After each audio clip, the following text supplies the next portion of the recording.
Now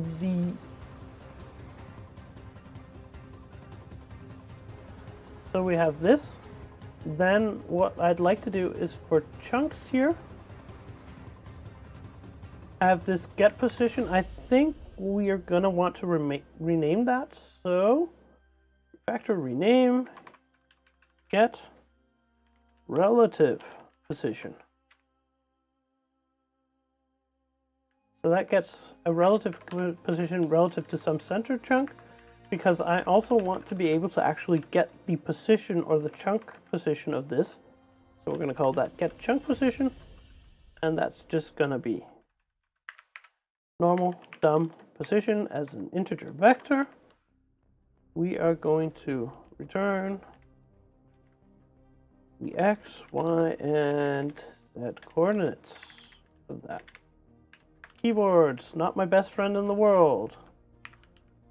For some reason, I keep using them. Excess elements and initializer. Yeah, I think. Implicit instantiation, because we're including the wrong file.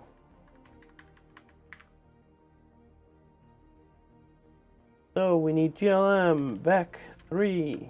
There we go. And as usual, I can't spell chunk. At some point I'll get it right, hopefully. And of course I've got it over here as well. So we've got some end of, yeah, that's fine. No member name get position in chunk. So this didn't quite work. It's get relative position now.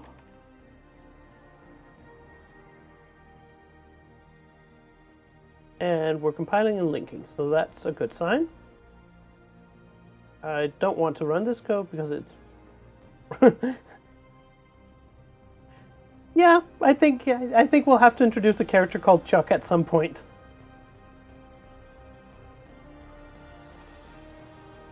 I should probably at some point keep a notebook of ideas so that I don't forget stuff like this. So Panda, you now have the task of reminding me to create a character called Chuck at some point.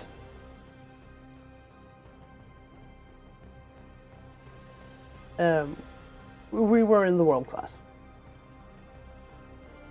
So basically what we want to do here is we want to find out for every chunk we have, whether it's in our, well, we have two things we want to do.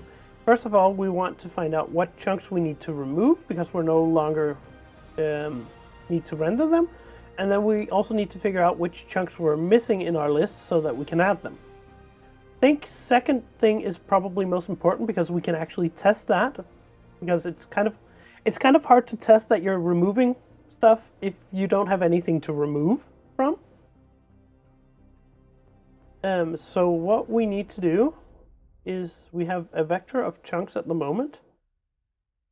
So we either do a linear scan through them and see what position they are and whether they should, which positions we actually need to keep.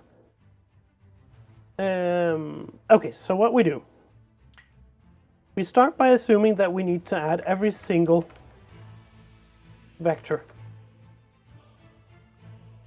So these are missing chunks.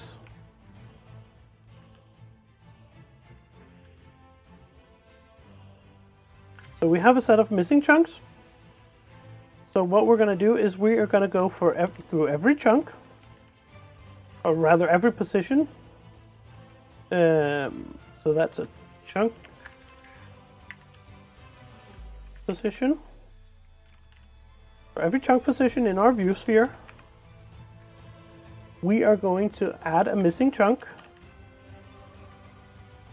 So we're going to place back, and then we're going to say our chunk position dot x plus the center position, get the chunk position of that's x, and then same for y and z, so that we get these centered around the camera.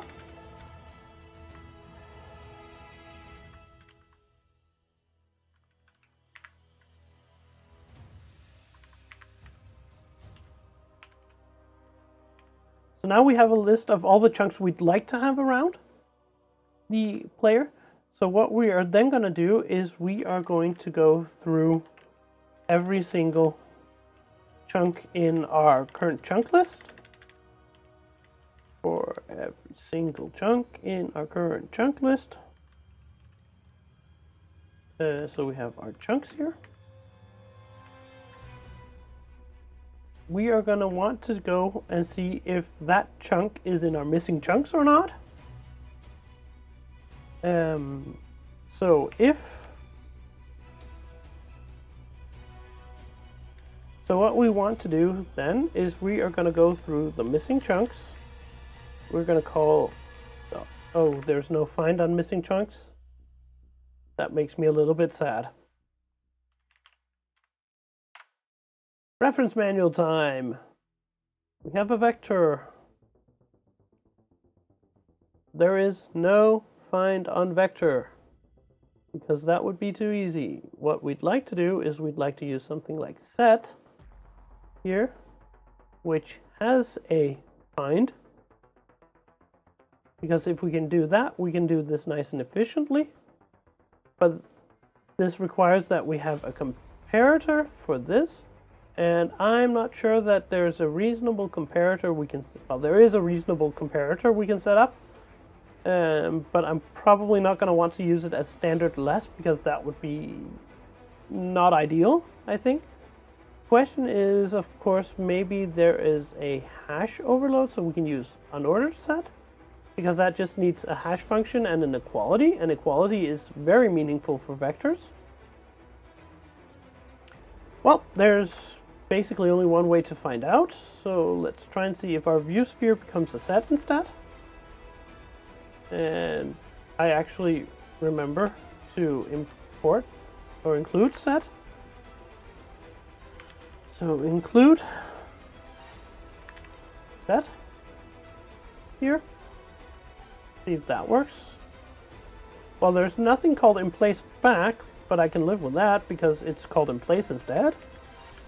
Because there's no ordering of them. Yeah, there is no less than defined for these vectors. Always lots of fun to interpret error codes, but that's what it says. So what if we go for an unordered set? Unordered set.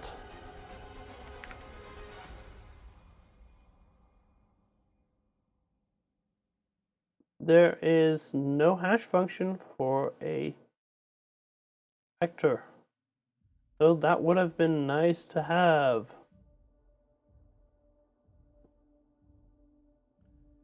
So I think, yeah, either we define a hash function for I vectors or we define an equality, or rather a less than. I think it would be more natural to define a hash, especially as we're doing direct lookups. We don't really care about the order of these things, we just want to know if it's there or not. But hash functions are a little bit harder to actually make work well, so that's a little bit annoying. We can, of course, just do it really, really naively. So we're just gonna go into namespace std. We need to overload, or we need to specialize a template. So we have struct hash of a glm ivec3.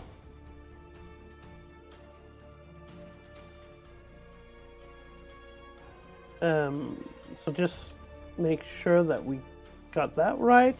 Yes, does not provide a call operator, which is what I was expecting it to complain about. So this, as far as I remember, should return a size t operator call, taking a const glm ivec3 reference.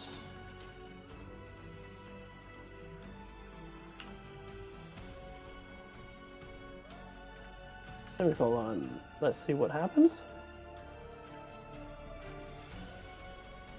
So we have control X reaching the end of a non-void function, but apart from that, we're good. Sort of concerned that we don't have a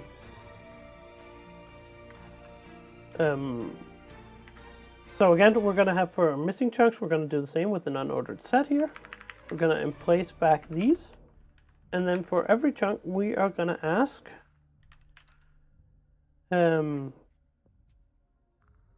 if it's in the missing chunks, and if it is, then it's not missing, because then we have it already and we're going to remove it. So what I'd like to do is I want to say if missing chunks dot count, if the count of this chunk position is greater than 0, i.e. we have it in the list of missing chunks, then I would like to remove it from the missing chunks. Missing chunks dot erase. I want to erase this position, like so. Then I'd like to run through every chunk position in the missing chunks.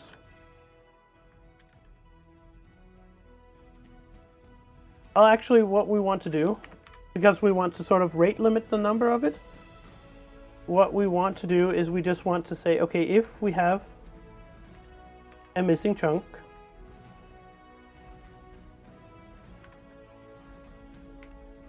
then we're just going to grab the first one and we're going to instantiate that, and then next time through we'll get the next set, and so on and so forth.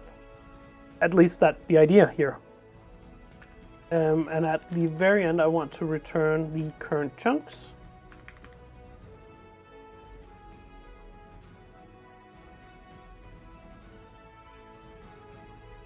Well, miss anything interesting when your stream cut out, Toladar? Because I can try and recap.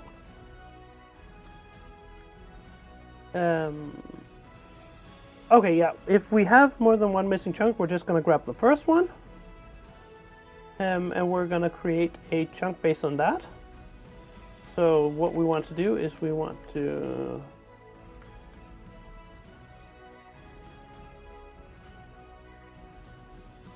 I have an IDE. I'm using C-Line. It's probably the best IDE I've found so far.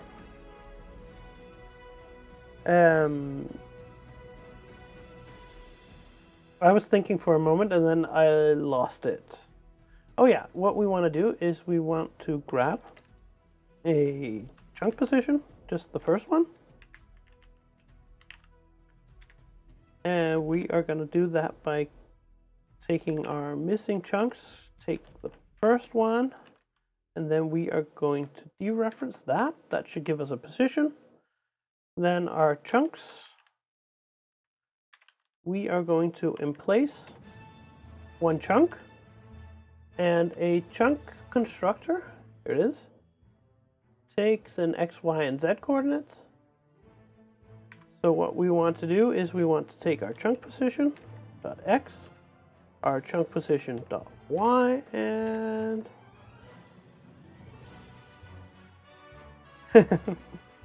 exactly, I can't spell chunk. It should be easy, but apparently it's not. Let's see what goes on here. So, no matching function for call to hasher, aka standard hash GLM IVEC2.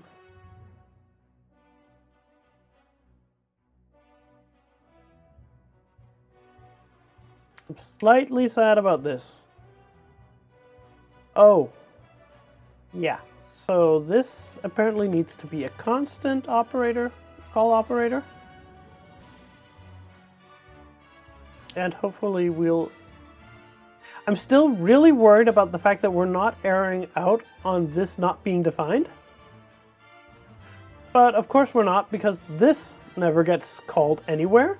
So the world just never gets created, and then it doesn't matter that we haven't defined this. So what we're going to do is we are going to kill our unique pointer to vector of chunks, and we are going to create a world instead.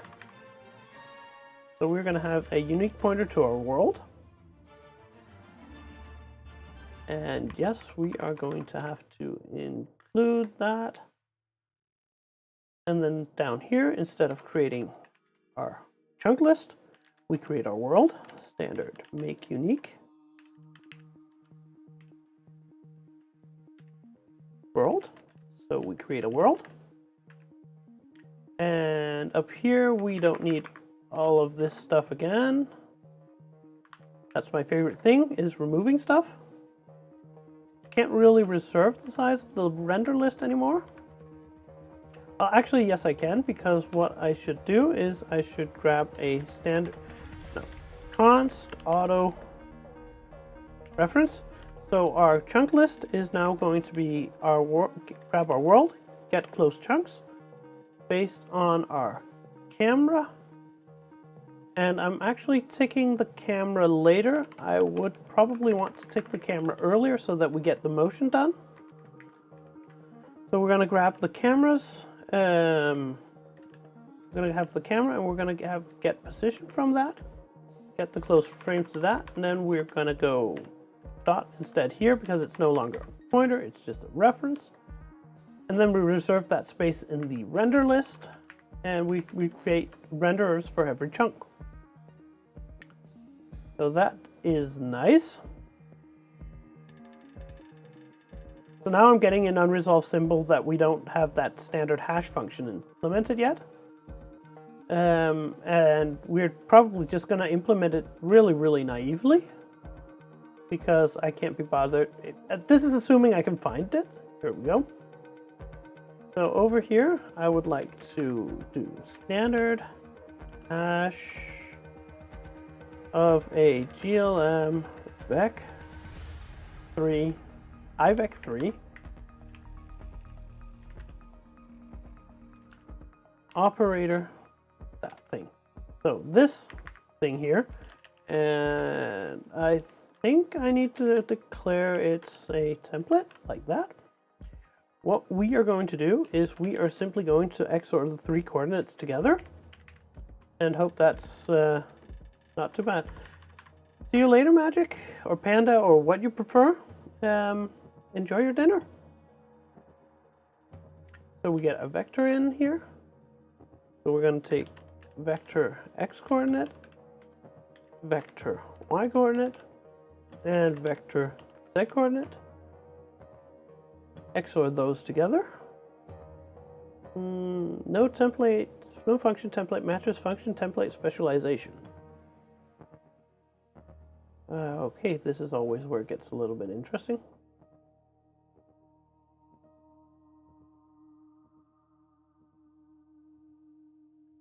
I mean, it looks sane to me. Okay, get rid of that, see if that's better. Yeah, that was better.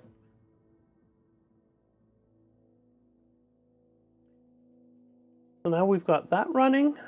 We should be adding chunks. I'd kind of like to just do a little bit of debug output here and say missing chunks.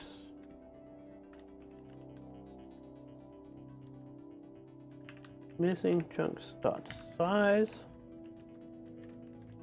and then line that and import IOStream to get those, and we'll recompile that.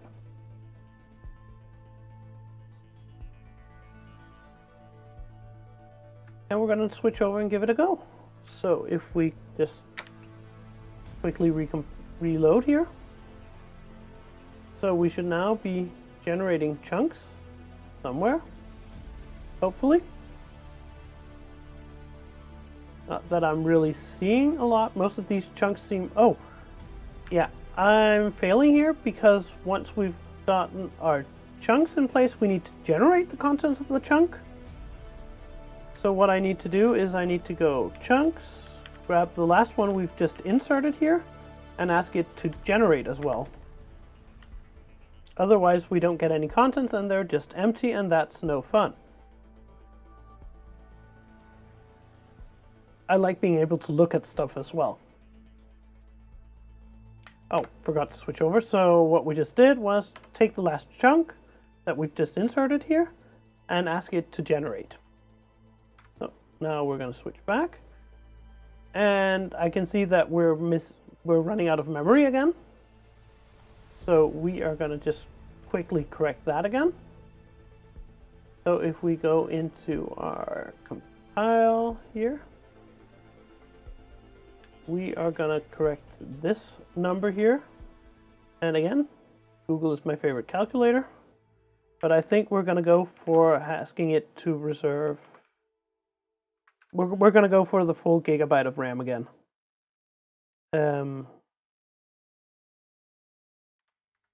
This is one of the slight nuisances of doing this for Emscripten, is that you can't really use RAM that dynamically. You have to say how much you want to have ahead of time.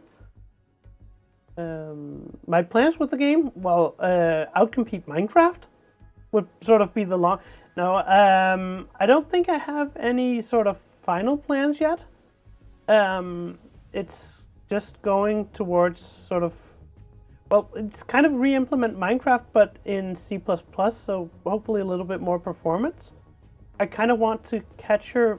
I think, in my view, sort of there are three aspects of Minecraft. There's sort of like the adventure aspect of it. There's a building aspect, and then there's the whole technical redstone side of it, which, surprise, surprise, is the one that I'm best at. So what I kind of want to do is I want to try my hand at doing those three things, essentially. And I want to, well, my plan is basically learn using Emscripten for a JavaScript game, and then see what happens from there. So it's more sort of, for myself, a learning thing. But, I mean, I want to make a game as well that's playable in some sense. What that entails, I don't quite know yet. I'm sort of making it up as I go. So we were about to try and reload with more memory. So let's see what happens. I'm still getting index 0, which indicates that my chunk renderers are not rendering anything.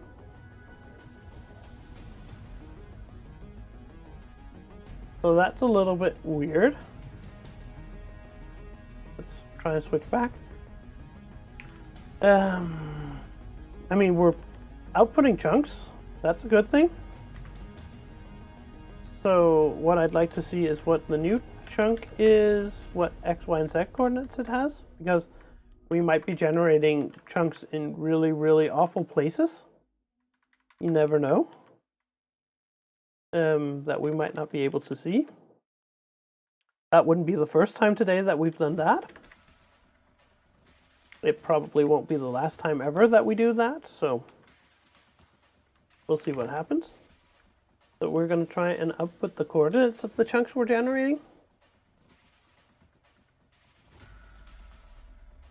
Have it compile that, switch over again, see what happens, and apparently we've gotten to that point where so it looks like our chunk coordinates are actually fairly sane,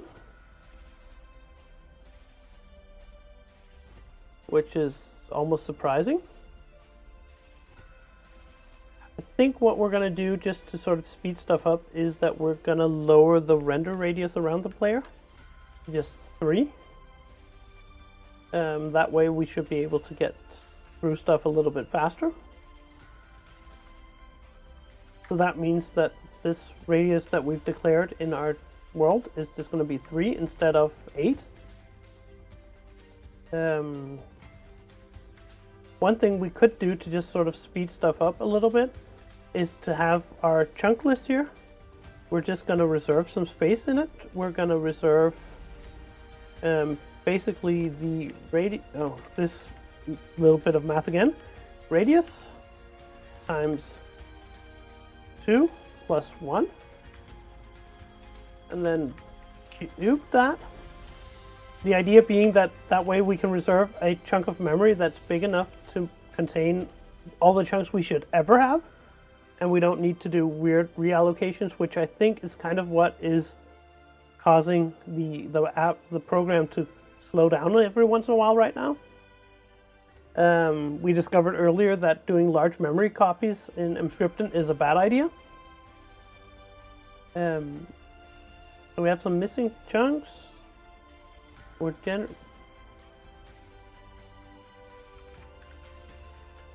We're going to move the missing chunks text in here because otherwise it's going to keep printing forever. So we're just going to compile that, see what happens. Switch over for a moment and reload. So it's still kind of bugging me that apparently it looks like we are generating at index 0, which means no vertices in any of these. Our chunk positions look fairly sane, based on that the player should be at 0, 0, 0. But as long as we're generating nothing, that's not really going to help us. So let's just switch back and trace what's going on here. So we're calling the generate function, which works its way through and tries to decide whether things should be 1 or 0. So we initialize with an X, Y, and Z, which is where we're going to be located.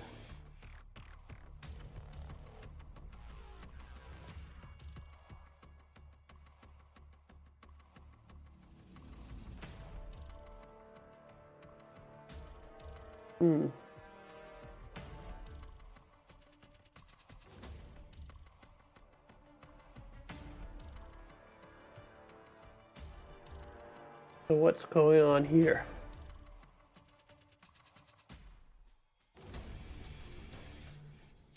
Because I'm then adding those to our chunks list.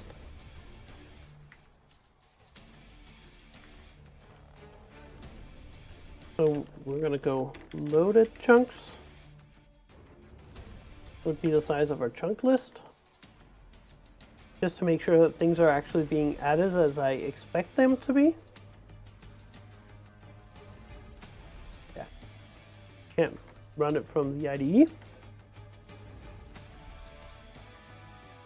So yeah, we are getting actually loaded chunks, which is good. So what the crap is going on here?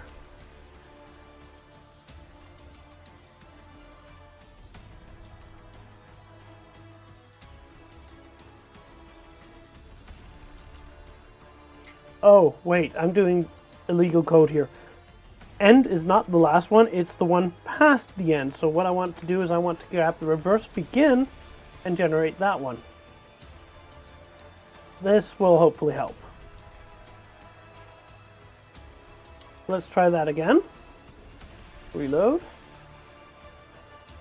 And we're actually generating the terrain around the player, and if I move out this way, we get new terrain.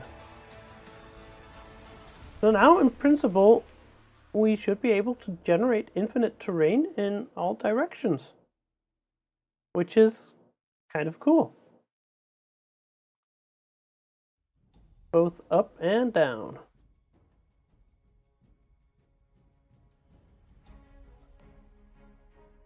That's nice.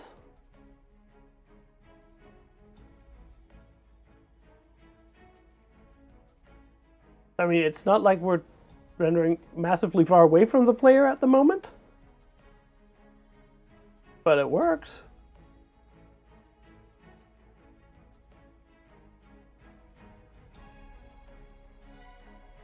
Major problem right now is that we're still keeping all the old chunks in memory, which is causing regular slowdowns as I'm moving through this. You might have noticed that on the stream, that every once in a while it sort of just pauses, and that's because it's trying to reallocate memory, which is going poorly.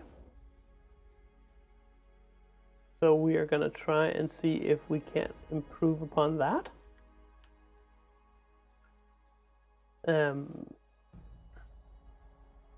So we have these. So if we see this, so here's just kind of the trick, is that we are going to do, we want to remove some chunks as well. And this is where it gets kind of difficult because we want to filter it.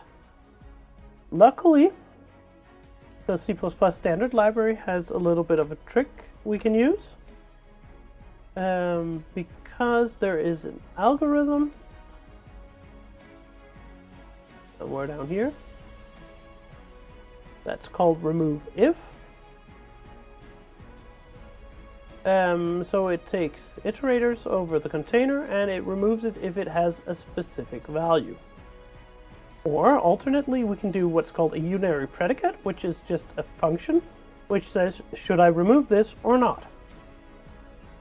So what we want to do is we want to switch back to the code, and then before we start working our way through and adding chunks we're missing, what we want to do is we want to call standard remove if, and then we're going to go through our list of chunks here,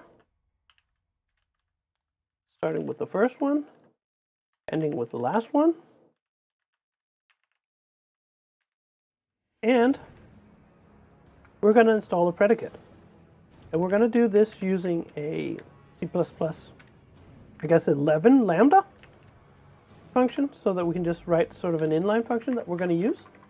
What we want to do is we want to grab the missing chunks, because at this point they're not so much missing, these are the ones we want to show. So we're going to grab that and hold on to it, and then we are going to get a reference to a chunk.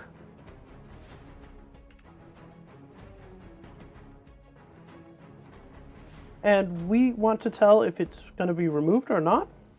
And what we want to do is we want to say, okay, count the number of times that this coordinate is in our missing chunks. So we're going to grab our chunk, get the chunk position. So if this chunk is not in the list of chunks we want, that is, the count of it is less than 1, we want it removed. So that should remove all the chunks that we don't want to have in the list. And I'm still not spelling chunks right.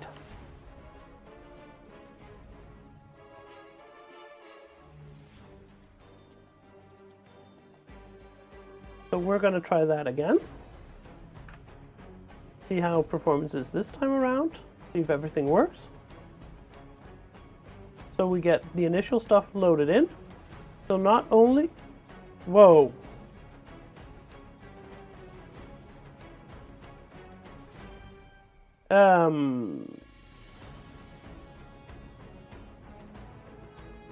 That's... I think is what I'd call interesting. Yeah, and I just managed to exit Firefox again. So we're gonna grab Firefox again here.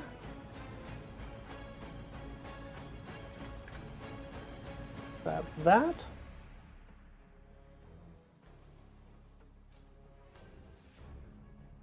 And we're gonna load that back in again. There we go. So we obviously have something wrong, and I suspect that it might be iterator invalidation. It might be that remove if and vectors don't mix well. At least that's sort of my suspicion. So what I want to do is I want to search remove if vector.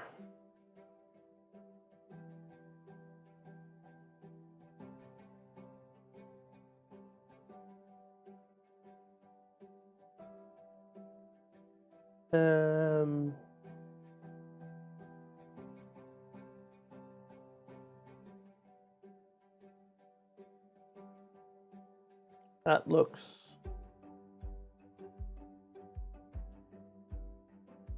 interesting.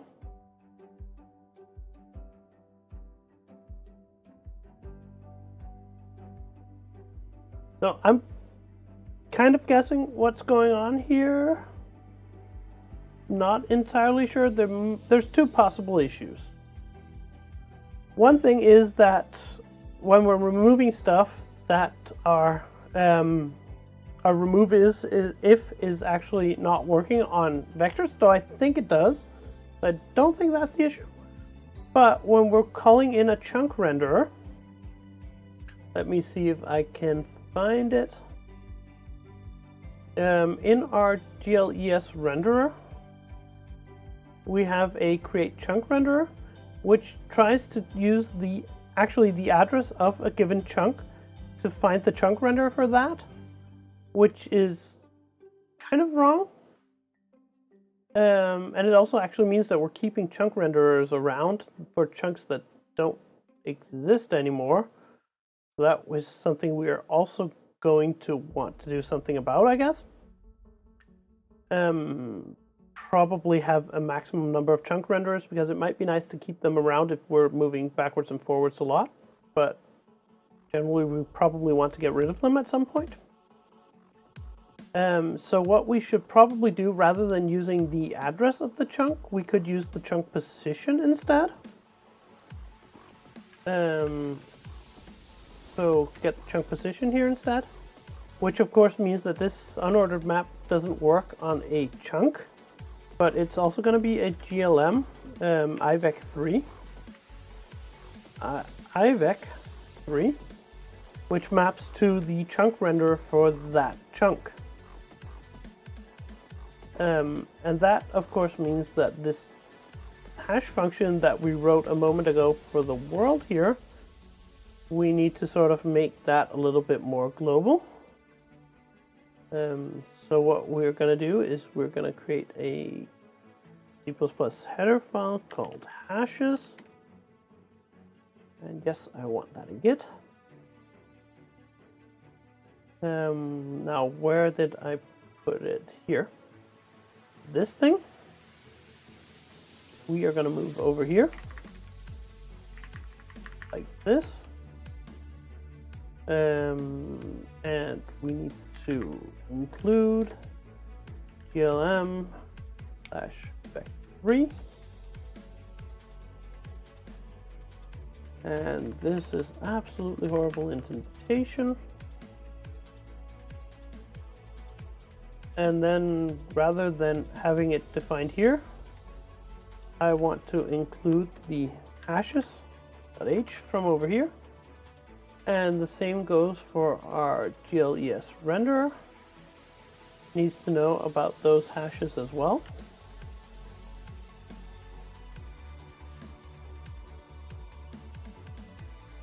Now down here we get the same thing. We need to go for the get chunk position again.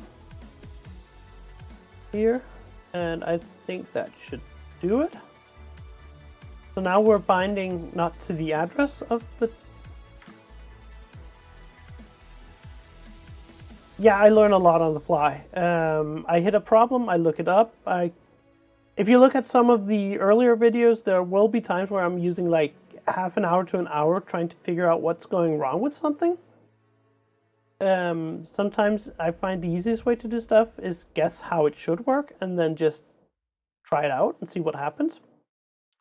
So what we just did there, while I forgot to switch back to the code, is that we took the hash function that we had defined for the world, moved it into a separate function here called hashes, because we're probably going to have to add more than this one. And then we let both world and the GLES renderer know about it, so that we can do an unordered map of positions to chunk renderers. So we bind the chunk renderers to a position as opposed to sort of their memory location, because that memory location might get reused by a different chunk when we're doing it this way, which is, let's call it less than ideal. Now what I also want to do is I actually want to move this code over as well. But I think because it's so simple that we are going to inline it. So this will be an inline.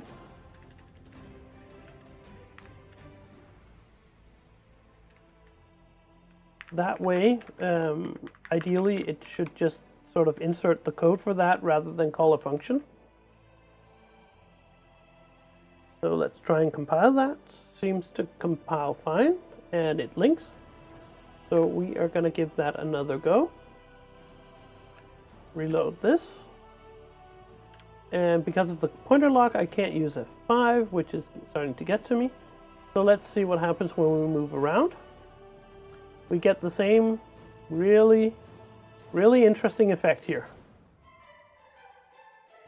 So